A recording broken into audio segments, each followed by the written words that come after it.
Right, let's do it then. Let's talk about some of the other teams. So, how about this then? Since we already started the TSM convo, let's do it. So, Yaska gave like some initial thoughts there. Right, now, Mira, I'll just say this, right? I'll actually do, listen, I don't normally give a flying fuck what TSM fans do, but I'll actually play devil's advocate for one moment. And I'll just ask this, right? So, I actually basically have made a very similar point to the one Yaska just did there over the last, I would say the last year, because it was particularly summer split last year where I really noticed the same trend, which is when they're setting up for like a dragon fight, it does look sometimes that the other LCS team just like thinks, oh, well, this is TSM's fight to win. I better just give them the kills. And you're like, holy shit! Like, what was the setup here? Like, did you really think we would get that kill? Also, people just panicking when the first kill happens. Like, I've had a similar thought. The problem is this, right? To a fan, especially an idiot, that sounds like you're just hating it. It's like, oh, so even when I get kills and my team wins, it doesn't count, and it's the other team's fault. So it's going to sound like you're being unduly harsh there, right? What's your perspective on this, Nightmare? Like, is there is there something TSM's doing well that's getting them in this situation to get these kills?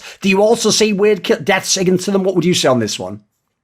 As always, it's a bit of both, because I think when you look at champions which Power of Evil play and champions that Huni play as well, like, they play champions which punish mistakes very hard, which means that simple missteps become huge problems very, very quickly. So you look at Huni when he's really far ahead on Jace, or when he was on Nocturne as well, I guess that was another thing, and I guess if you allow like Power of Evil's Cassiopeia to just go like run off rampant around the side of a team tie and stuff like that, they're really good at punishing that, which means that when you are playing against teams which are not as polished, anything which might pass against another team, just because of the way that TSM play, it does feel like they punish simple mistakes just due to what they're picking harder than another team might do. And I'm not sure teams necessarily understand that heading before objectives, and they think, oh, maybe we can just sneak one away. Well, that's actually more dangerous against what TSM do. So it becomes more obvious. I don't really know, like, it is kind of difficult. So on the other side of it, you do look at the other teams which are playing against them. They have done this against some of the best teams in NA too. So you think, yes, oh, obviously, absolutely. When you're looking at C9 and stuff like that. But in some ways, C9 are almost like the worst example of this, because we know that they are hyper aggressive and they sometimes cut corners on the way to a big play. If you cut corners against TSM, they tend to play in a style which punishes that harder. So in some ways, I feel like a team like 100 Thieves actually is some ways a stylistically better matchup versus TSM when they're doing their really clean macro, when they're less about bloodthirstiness, they're more about, like, they have a really high first 3 tower percentage and stuff like that. They get the gold lane and they run forward with it, which is much harder to kind of break out of that chokehold because they don't give you the chance to actually fight back because they're just taking the turrets instead. So I think it partly depends on matchup in terms of, like, you got your Dignitas, e.g. C9, which play for high kills. You've got some other teams which I feel like don't give TSM that kind of opening, but I'm not sure what your feelings are on that. Yeah, come on, Yasko. What do you think, mate? Yeah, so a couple things is like looking at the sort of like 100 Thieves TSM kind of like angle. That's just a perfect example of a lot of the losses that 100 Thieves has against TSM are those games where, remember one game where Closer was playing Olaf and there were several times where he was just kind of face checking into the enemy when the bot lane had prio. So it was situations that he never should have played. That was the Diana game where Spica just rocked him early, wasn't it? Yeah, and like those 2 early deaths in the bot lane, there's no real excuse to have those. Like, they were just kind of completely like int. So maybe in sort of like that angle, it might, because I expect it to be sort of those 2 teams kind of vying for the 3rd spot. Maybe that doesn't necessarily happen in a best of series. And another thing about TSM is that they're really, really lucky that the meta has kind of shifted to where control mages are a lot better, and champions like Lee Sin, Viego, all of these kind of champions are out of the meta. Because if you ever look at Power of Evil playing like Lucian, Viego, like Lee Sin, all of these other kind of different champions, he plays them exactly like control mages. Like, the player Power of Evil, it doesn't matter what champion he's playing, he's going to play it the exact same way. Like, right. I saw him playing Lucian, playing Viego, and he's not harassing, he's not trading HP in these matchups, and then oftentimes you can just get outscaled by these other champions, because if you're playing Lucian, you need to be playing for the lane. Whereas, like, looking at Power of Evil into somebody like Perks or Jizuke, I feel like it's not necessarily going to be as easy for him to win, because Power of Evil can do all of his control mage stuff and be very, very comfortable on that. But even if Jizuke or Perks don't necessarily win or have that kind of like control mage versus control mage matchup, they can just play the map. And that's not necessarily something that I see TSM doing very well into.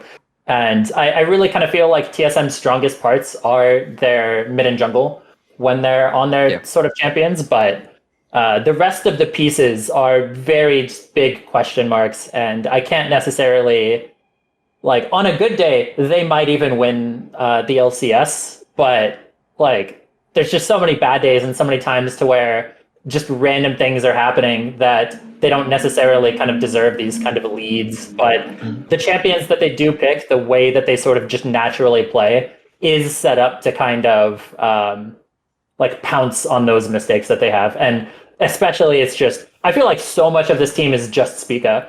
Like Spica is just far and away like right now. one of the best junglers. And like looking at his pro views, like it seems like his map moving. I got pro view this split, and I was like, which was dubious decision given his LCS sometimes. And I'm looking at CLG, and I'm like, oh gosh, this is not so great. But Spica's map movement is pretty insane actually. Like he's taking so much information. It's something as simple as like he's clearing pretty much as optimally as you could while looking at the rest of the map. So I kind of see every kind of play that TSM makes. I'm gonna probably give more credit to Spica. Whereas Swordart, like, it doesn't necessarily seem like he's ever been properly integrated into the team.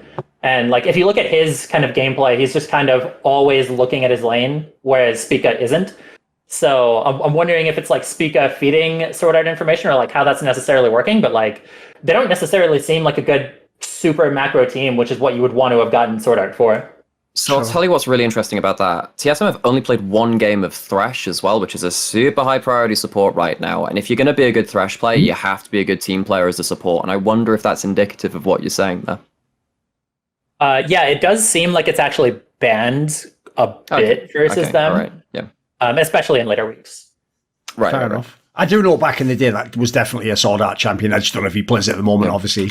One thing I will say is, like, first of all, you're absolutely right. Like, a key thing to mention in contrast to the last split is absolutely, think about how much we've already sort of dissed C9, Team Liquid. No one knows what EG will actually be like in the playoffs. I have to say, this is absolutely a split TSM could win. Like, you look at they're going to be right in the mix there, and they wouldn't be like a massive underdog against anyone. Whereas in spring, like, I would have absolutely, in fact, I basically did. I would have basically just bet my life every single fucking playoff series they were playing against C9 or TL. Like, I'll take the other team. I even took TL when they had the fucking sub jungler because they were just a much stronger individual team back then. Difference is this split, no, absolutely, they've got a pretty good chance to win. I also think, by the way, a positive for them is what you're saying about Spica. Like, if I look at the teams that are going to be potentially in the final, in the contention for Worlds, Spica's actually the most reliable of all the junglers there. Like, I actually know what I'm going to get from him. He's even good from behind. Like, he's actually just a very legit player. I have to say, he's probably the best thing that happened to TSM the last couple of years. It's just that my problem is this.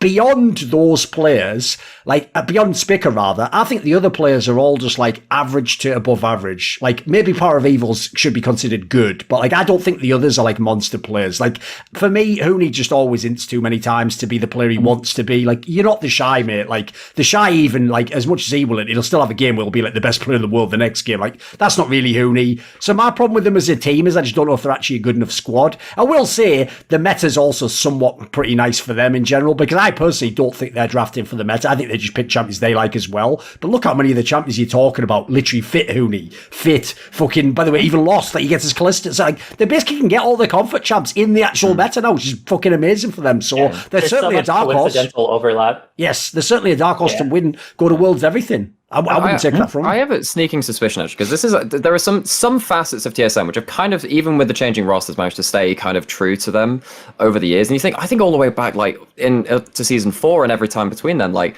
TSM have actually managed to be that one team in NA that's been really good at finding random fights when they're, they are contesting a dragon, which normally you think, oh, you're just kind of watching it go down, or Baron. Yes. But they're pretty good at like randomly sitting in a lane, waiting for a Syndra Sun to hit. I mean, that was the big thing back in like with Bjergsen way back in the day. You just like randomly find one mechanical outplay in the late game, and suddenly it doesn't actually matter if you've entered a couple of times in mid and early game. You've got the good fight. I almost wonder if that's the reason why NA sometimes goes towards the ARAM, is because they've seen TSM do that over so many years, and it's been such a big kind of tool in that team's power tools kit, Yeah, it's like similar thing you'll see in other regions is that every team will try to play like SKT even if it doesn't necessarily fit their team.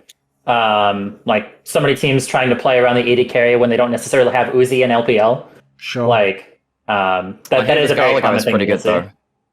Oh yeah, Gala guy like might be top of the world. Definitely is in a tournament where his competition is fucking Doggo, Ghost, like just keep going. Yeah. Utapon was great, thanks. Want to see more cool, funny, interesting clips based on topics from my content? Well, subscribe to this channel then, or, be a pleb and don't.